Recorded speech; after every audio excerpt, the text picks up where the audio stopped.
As a government, however, we did not wish to allow a situation where irresponsible dealers continue to sell weapons that will be banned within a few weeks. That is why we have taken an interim measure. As at 3 p.m. today, an order in council took effect. These changes to our regulations will ensure virtually all of the weapons I have announced as being banned will be categorised as weapons that require an E-class endorsement. The effect of this will mean that no one will be able to buy these weapons without a permit to procure from the police. I can assure people that there is no point in applying for such a permit. This is an interim measure to ensure the trade of these weapons ceases from 3 p.m. today.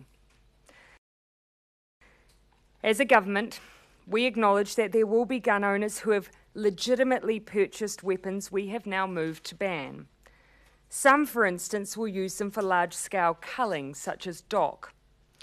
We will, as a Cabinet, work through legalised exemptions for these purposes, but they will be tightly regulated. For others, these guns will now come out of circulation. I acknowledge and thank those retailers who have voluntarily ceased to sell military-style semi-automatic and assault rifles. You will have seen the collective issues we face as a country and reacted swiftly, and I thank you for that. For other dealers, sales should essentially now cease.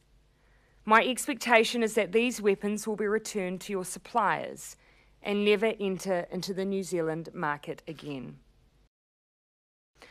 For current owners of the weapons we have moved to ban, I acknowledge that many of you will have acted within the law. In recognition of that, and to incentivise their return, we will be establishing a buyback scheme.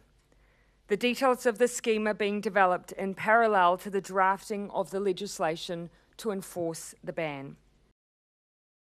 I want to acknowledge that the weapons available in New Zealand are only part of the problem, and loopholes with our current law continue to exist.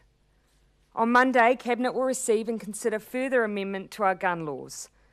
These proposals will, however, go through a more fulsome process.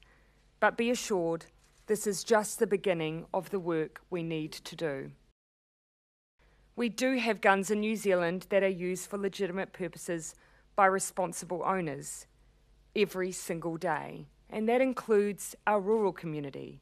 They manage pests, they're used for animal welfare, and also for recreation. I've been steadfast in my belief that the vast majority of these owners will support what we are doing here today, because it's about all of us. It's in the national interest, and it's about safety. I will work hard to retain that support as we work on the remaining tranches of reform that we must make to prevent an act of terror happening in our country ever again.